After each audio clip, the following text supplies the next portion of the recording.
Okay, boxing fans, now I'd like to take time to acknowledge some of the best of 1993. And first of all, starting with our fight of the year, it was a tremendous fight in the lightweight division. It was a battle of champions, and it featured Mexico's Chiquita Gonzalez taking on Phoenix, Arizona's Michael Carbajal, the Little Hands of Stone. It was a tremendous fight for 7 rounds. Carbajal going down twice. Chiquita Gonzalez displaying his impressive power and surprising everyone with his boxing skills. And Carbajal got off the deck to put a stop to Mr. Gonzalez in the 7th round. Michael Carbajal and Chiquita Gonzalez, definitely the 8-Count Boxing Hours Fight of the Year. Another award we'd like to give is to the 8-Count Boxing Hours Prospect of the Year. Both of them coming from New Mexico. Believe it or not, I couldn't find anyone that I would consider more of a prospect than Albuquerque's Kid Dynamite, Danny Romero.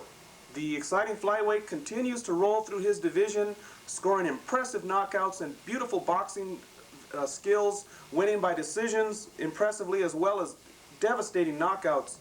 Kid Dynamite, who is now signed with Top Rank Incorporated, looks like he's going to go far, and he's our co-prospect of the year. The other prospect, Albuquerque's Pit Bull, Daniel Perez.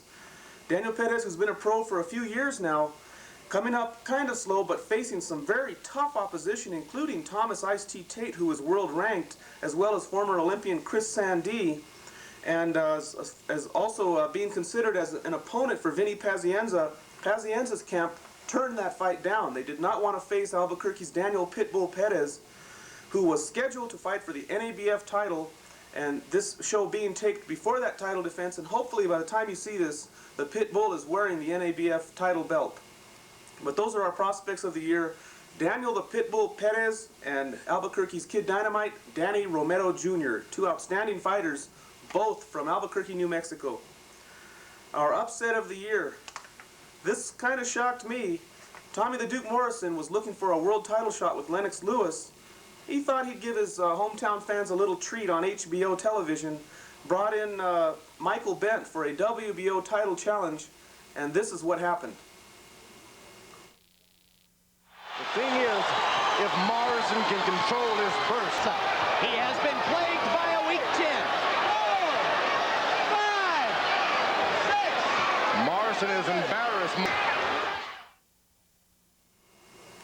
So as you can see, sometimes things don't go as planned. Michael Bent upsetting Tommy the Duke Morrison in the 8-Count Boxing Hours Upset of the Year for 1993. Tremendous fight, and either man could have gone down, but Michael Bent doing the job. Our Comeback Fighter of the Year, we give this award to the old man of boxing. He's a legend and still doing good, and he showed well. This is Tommy the Hitman Hearns. Thomas Hearns, who you see here, taking a loss by decision to Iran Barkley in their rematch fight. Tommy Hearns going down in that fight and taking a 1.5 years off, but coming back in '93 with an impressive performance against former Olympian Andrew Maynard.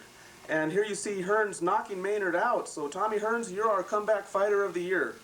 And our final award, well, no, we have 2 awards. We have the Fighter of the Year. In my opinion, the Fighter of the Year in professional boxing is the Little Hands of Stone, Michael Carbajal. Carbajal remains undefeated, continues to defend his title, takes on all comers, all the top 10.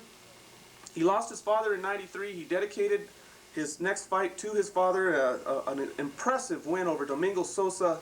Michael Carbajal, the Little Hands of Stone, the 8-Count Boxing Hours Fighter of the Year. And now let's take a look at the Knockout of the Year. It featured Terrible Terry Norris and Lightning Joe Gaddy.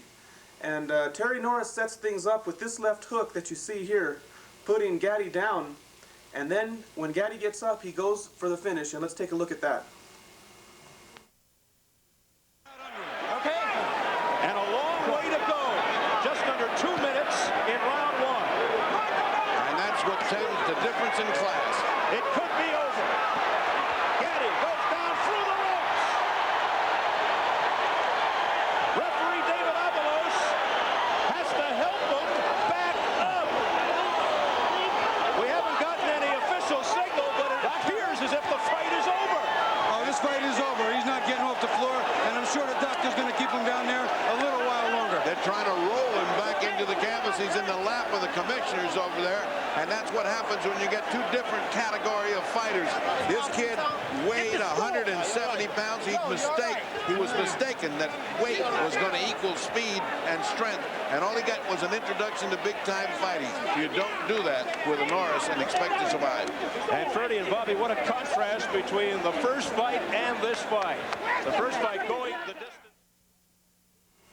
So Terry Norris knocking Joe Gaddy out of the ring, breaking his nose, and leaving him on the deck for a few minutes a little bit dazed and confused. That's the 8 Count Boxing Hour's knockout of the year.